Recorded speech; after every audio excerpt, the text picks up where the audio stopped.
Olá, está no ar mais um O Tema é Direito.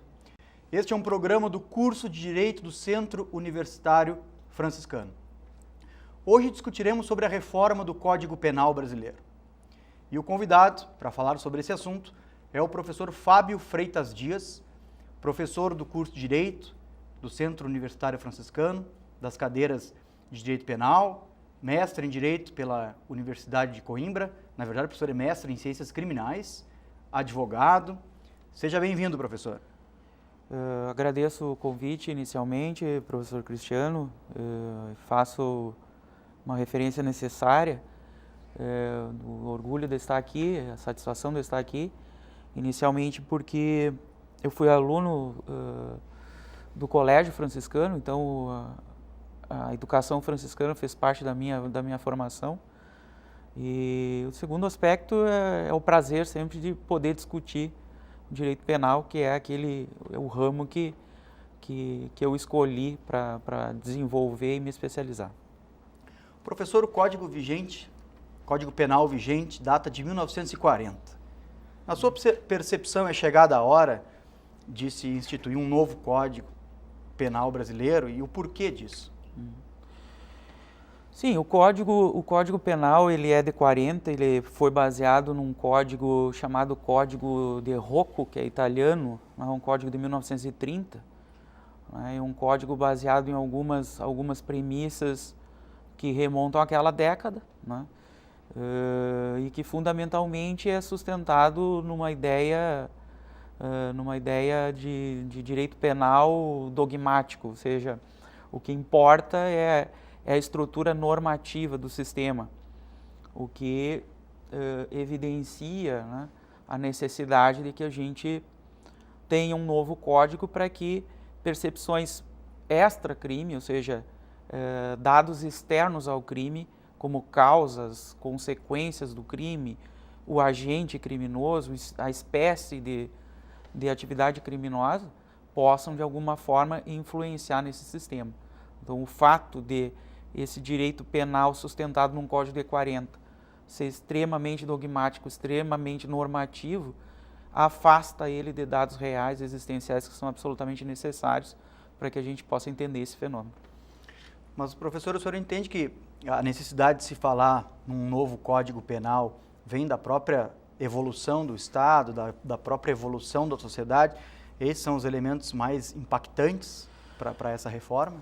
Parece que sim, porque, veja só, a atual discussão sobre o projeto, esse projeto foi entregue pela Comissão Especial de Juristas no Senado Federal, por algumas manifestações, tanto do próprio relator do projeto quanto do presidente dessa comissão, revelam assim, a necessidade de adequação do direito penal, do Código Penal, da lei penal, à Constituição. Aliás, várias falas, né, foram feitas nesse sentido.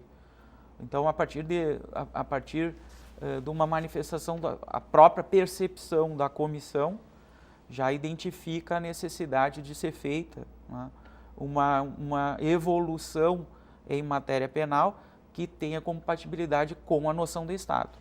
E a tua pergunta era exatamente no sentido de saber se esse direito penal tem que evoluir juntamente com a ideia de Estado. E parece evidente que sim, porque, vejam, não é à toa, né, que a Constituição Federal ela nominou o Estado brasileiro como um Estado Social e Democrático de Direito. Esses elementos, essas palavras não são palavras vazias, elas têm significados, e esses significados são para todas as áreas do direito.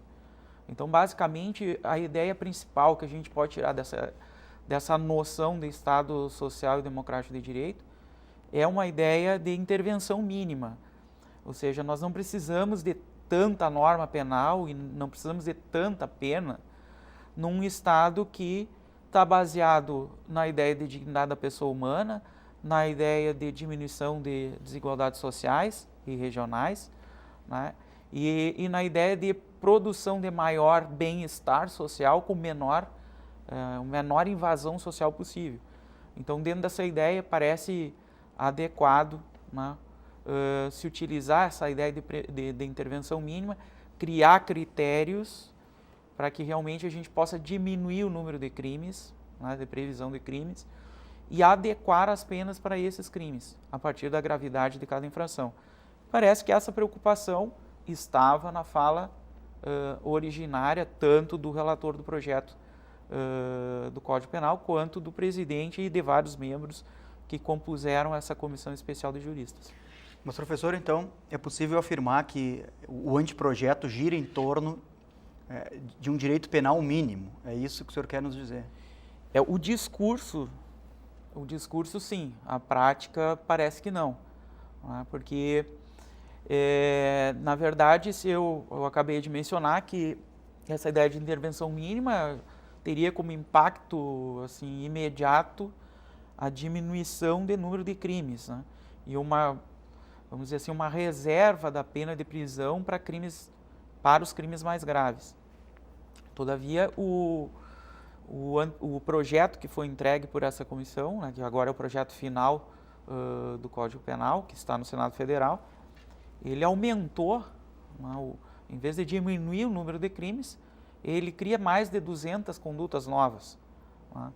Então, por esse lado, né, só por esse aspecto, apesar do discurso ser um discurso de aproximar a norma penal da noção de Estado, da Constituição, e de, portanto, ser um direito penal de intervenção mínima, na prática ele não se efetivou, porque, infelizmente, criamos mais condutas, criamos mais crimes, aumentamos penas, e essas ideias, evidentemente, não são compatíveis com a prática da intervenção mínima. Mas e essas ideias que permeiam a reforma, professor, o senhor vê uma ruptura paradigmática em relação ao Código de 40? É possível dizer que o sistema está rompendo ou irá romper agora com a instituição do novo Código, com o que nós temos vigendo hoje no Brasil a respeito da matéria? Não, muito pelo contrário. Na verdade, o que se fez foi dar uma roupagem nova para o Código Penal de 40, que foi modificado sensivelmente em 84, mas que, na verdade, as premissas que sustentaram o Código de 40, eles foram repetidos nesse projeto final. Então, eu poderia apontar, assim, na minha visão especificamente, o Código de 40, assim como este, ele está sustentado num tripé. Esse tripé é produção de tipos penais através de condutas, ou seja, o centro da construção da norma incriminadora continua sendo a conduta, ou seja, então eu proíbo, na verdade, exijo condutas ou proíbo condutas, o foco são as condutas, quando deveriam ser os bens jurídicos, pela ideia de intervenção mínima. A ideia de livre-arbítrio, ou seja, se eu crio, então, um sistema, né, de condutas permitidas, um espaço de liberdade de condutas, né, toda vez que o agente contraria a norma, ele se utiliza dessa capacidade de escolha, de livre-arbítrio, para realizar a conduta proibida ou não realizar a conduta proibida. E a consequência direta disso é usar a sanção como mera retribuição, ou seja, eu retribuo através de uma pena grave, que é a pena privativa de liberdade, dentro desse sistema sustentado por essas três noções. Seria uma perspectiva de vingativa, né, de vingança. Exatamente, isso acaba, né, por tornar forte ainda, manter forte ainda a ideia de vingança pública. É uma vingança pública que está sustentada e que não é assim também um privilégio do legislador, né, criar uma norma penal com esse padrão, né? E esse padrão é um padrão cultural, né? A sociedade brasileira, o próprio sistema educacional é baseado na pedagogia do castigo, quer dizer, nós criamos ainda, na grande maioria, criamos os nossos filhos na ideia de realiza condutas que eu desejo e eu te premio por isso. Agora, se você realiza condutas que eu não desejo que tu realize, tu sofre um castigo. E esse castigo, ele normalmente, ele tem que ter alguma noção de ameaça ou de dor, ou de sofrimento. O castigo não pode ser bom. E toda vez que eu crio essa ideia, né, teoricamente, na suposição, ao imprimir uma dor, um castigo, um medo para a criança, ela não realizaria novamente aquela conduta. Então, essa ideia, que é uma ideia cultural e educacional, que está no núcleo familiar e que ainda permeia também primeiro, segundo grau e até, em alguns momentos, né, em alguns lugares, até a academia, né, e isso faz com que, né, aquele tripé se mantenha na produção de uma norma. Ademais, a gente tem que lembrar que tanto o Congresso Nacional quanto onde vai ser discutida essa norma, quanto os juristas que faziam parte dessa comissão especial do anteprojeto, são de gerações nós estamos falando de gerações de 20, 30, 40 anos para trás, que ainda tinham essa cultura ainda muito mais aflorada do que se tem hoje. Então, existe isso leva, inclusive, a uma certa contradição, em algumas vezes, dentro do anteprojeto do Código, porque, por vezes, eles não conseguem se livrar desse tripé, por outras, eles querem criar algumas normas descriminalizadoras, algumas normas com penas alternativas e etc. Mas, professor, então, nessa ausência de ruptura paradigmática que o senhor faz referência, é também possível afirmar que o anteprojeto ele gira em torno de uma espécie de conjunção de elementos, né, de fatores. Sim. É possível afirmar que o direito penal, a partir desse anteprojeto que tramita hoje no Congresso, ele se relaciona mais diretamente com outras áreas que não estão necessariamente jurídicas, como, por exemplo, a política criminal ou criminologia? Qual é a sua visão a respeito dessa questão? Infelizmente, isso tudo que eu mencionei até agora podia ser sintetizado na ideia, porque o objeto principal do direito penal é o crime. O nosso objeto fundamental de estudo é o crime. E, infelizmente, essas noções todas que eu mencionei, elas estão centradas no crime como conceito jurídico. Mas o crime não é só um conceito jurídico. O crime é um fato social, e ele, como fato social, ele tem uma série de elementos que ficam alijados da norma penal. Então, quando você constrói uma norma naquele tripé que eu mencionei, esses dados externos, como causas do crime, o tipo de criminalidade, quem é o nosso criminoso, por que o criminoso é assim, qual é o ambiente que ele foi criado, enfim, todos esses aspectos que são externos a um conceito jurídico estão de fora. Então, por isso que já na década de 30 já se falava, alguns autores alemães já falavam de uma ideia de direito penal como uma ciência conjunta, né, que visualizaria o crime sobre 3 aspectos diferentes. Primeiro, sobre o aspecto jurídico, segundo, sobre o aspecto político e o terceiro, sobre o aspecto criminológico. Então, o que significa exatamente esses outros 2 elementos que se agregaram à ideia de crime como conceito jurídico? Bom, sobre o ponto de vista criminológico, são esses dados que eu mencionei. Né? Quem é o criminoso, por que ele é o criminoso, aonde se formou, quais as causas que levaram, há causas externas e internas, ou seja, há dados herdados que podem levar ele ao cometimento do delito, quer dizer, ou simplesmente é o ambiente onde ele é criado, ou é a conjunção desses fatores. Quer dizer, esses dados externos são estudados pela criminologia e esses dados, infelizmente, são colocados de lado. Quando você cria uma norma, por exemplo, matar alguém, esse matar alguém que é o tipo penal, que é o crime de homicídio, ele não faz nenhuma investigação sobre esses dados externos. Quer dizer, quando você cria isso, você padroniza uma conduta. E quando você padroniza a conduta, você retira desse padrão a diversidade. Quer dizer, quem é o criminoso? É como se fosse um único criminoso. Como se eu tivesse um padrão de criminoso. Como se ele cometesse o crime pelas mesmas razões. Então, esses dados todos são retirados do direito penal em função de um padrão estabelecido no tipo. Então, esses dados da sociologia criminal, da criminologia, que dariam esse terceiro aspecto para o crime, são colocados de lado, mas deveriam ser discutidos. E, infelizmente, nesse atual código, nesse atual projeto, não foram discutidos. Né? Na verdade, o que se fez foi sustentar as premissas antigas e dar uma nova redação, uma redação mais moderna para uma lei que é de 40, inclusive com algumas algumas referências linguísticas, né, já ultrapassadas para o nosso tempo. Então, não vejo como esse projeto possa representar alguma evolução, a não ser sob o ponto de vista de uma redação mais moderna. Bom, realmente, esse é um tema muito interessante. Nós vamos fazer um breve intervalo, vamos retornar com algumas questões bem pontuais relativas à questão da reforma do Código. Pode ser, professor? Claro, estou à disposição. Já retornamos, fique conosco.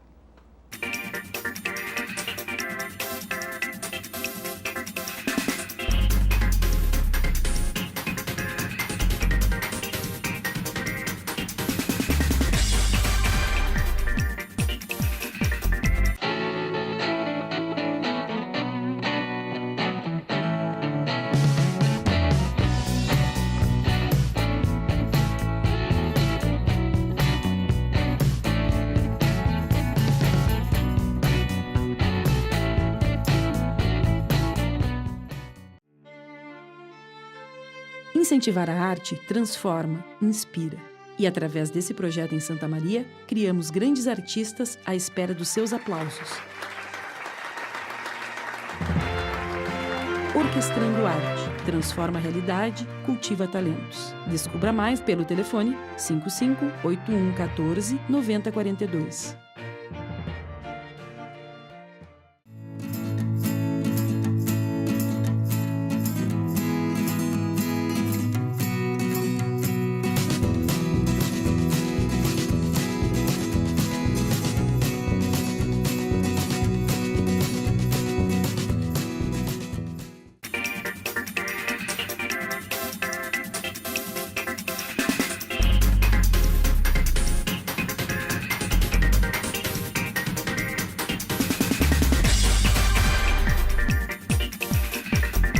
Bem-vindos de volta. Este é o tema É Direito, um programa do curso de Direito do Centro Universitário Franciscano. Converso hoje com o professor Fábio Freitas Dias. Já apresentei o professor no primeiro bloco. E, professor, falávamos da questão da intervenção mínima, né? Eu acho que esse é um ponto a ser destacado na reforma do Código Penal. E partindo dessa premissa, professor, quais seriam as consequências de um sistema que adota esse perfil ou que passa a adotar esse perfil jurídico? Isso é uma pergunta extremamente relevante, porque isso faria uma modificação radical do sistema, né? Então, apesar de serem, assim, dele ser um ponto técnico, vou tentar de uma forma simples explicar isso. Bom, um direito penal da intervenção mínima, ele se inicia com uma característica fundamental, que é a característica da fragmentariedade. Ou seja, hoje, infelizmente, como o sistema está baseado na construção de proibição de condutas, você acaba por proibir condutas que são moralmente não aceitas. Então, você acaba por levar o direito penal a proibir toda e qualquer conduta, quer dizer, tudo aquilo, né, sem um critério específico que não seja tolerado, poderá virar crime. A ideia da fragmentariedade, né, que é uma característica, então, da intervenção mínima, faz com que esse direito penal selecione não condutas, selecione bens jurídicos a serem protegidos, pela sua importância social, individual e social, ou seja, aquilo que é reconhecido efetivamente como algo que deve ser protegido. Então, a fragmentariedade significa seleção de bens e não seleção de condutas. E, evidentemente, que a partir da noção do bem, ao escolher aquilo que efetivamente vale no contexto social, nós encontraríamos as condutas que lesionariam esses bens com graus de agressão graves. Então, a ideia da fragmentariedade, ela rompe com a ideia de algo contínuo, que pode ser utilizado para toda e qualquer proibição de condutas. Quando, na verdade, então, ele tem que fazer uma seleção rigorosa de quais são os bens e verificar quais são as agressões, efetivamente, que atingem esses bens como valores a serem protegidos. Mas, professor, para a comunidade geral, o que ela vai visualizar se isso realmente vier a ser implementado?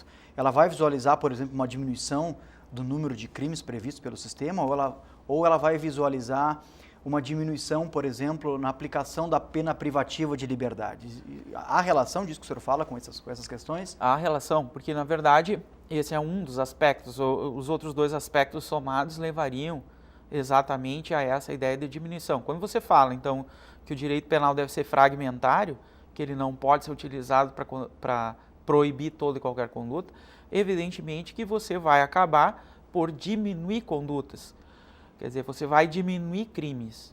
A gente pode utilizar como exemplo hoje, nós temos no Código, por exemplo, crimes contra a honra, o crime de calúnia, difamação, injúria, que são crimes que têm um aspecto muito mais voltado à proibição das condutas do que bem jurídico a ser protegido, ou pelo menos não é adequado, né, dar uma resposta para esse tipo de lesão através da pena privativa de liberdade. Então, a tua pergunta foi no sentido se há relação da fragmentariedade com a utilização da pena de prisão, a pena privativa de liberdade. Há uma relação direta, e essa relação direta é uma relação de proporcionalidade. Se você encontra efetivamente qual é o bem mais importante a ser protegido e ele é atingido por um grau de agressão grave, evidentemente que isso tem que se refletir ou não, né, na resposta através da sanção. Então, essa seria uma primeira característica da ideia da intervenção que tem relação direta com a pena privativa de liberdade. Mas o senhor realmente acredita que o sistema que está por surgir ali vai levar a cabo essa percepção de intervenção mínima? O senhor acredita nisso ou o senhor acha que isso vai acabar sendo tratado como um mito pelo novo Código? Infelizmente ainda está no nível do discurso, né? Eu acho que ainda que alguns membros da comissão especial tivessem, acredito, por conhecer alguns deles, terem presente essa ideia de intervenção mínima, ela efetivamente não foi levada a cabo, né? Justamente por aqueles aspectos que eu mencionei. Quer dizer, nós temos um aumento de condutas, ainda a permanência de alguns crimes que sequer são utilizados. Nós tínhamos um código com cerca de 200 crimes e agora eles passaram para quase 400 crimes. Fora algumas outras leis especiais que ainda foram mantidas, né, que não estão dentro desse código e que vão permanecer em vigência. Então, na verdade, a gente, antes do código desse projeto, se estimava que tínhamos cerca de 5.000 tipos penais, contados o Código Penal e as leis penais especiais. Esse número, ele praticamente se manteve, se é que ele não aumentou. Agora, professor, há uma diferença de um código construído unicamente por técnicos e um código construído por, vamos chamar de cientistas. Uhum. O senhor concorda com isso? Eu concordo, justamente porque antes eu cheguei a referir que a questão cultural, né, a questão cultural no sentido educacional, de como que a gente percebe e como que a gente acaba construindo e reproduzindo a ideia de retribuição, ou seja, a ideia de castigo, né? Se alguém comete um fato indesejado, ele tem que ser castigado. Quer dizer, a geração que construiu esse projeto é de uma geração arraigada a essa ideia, né?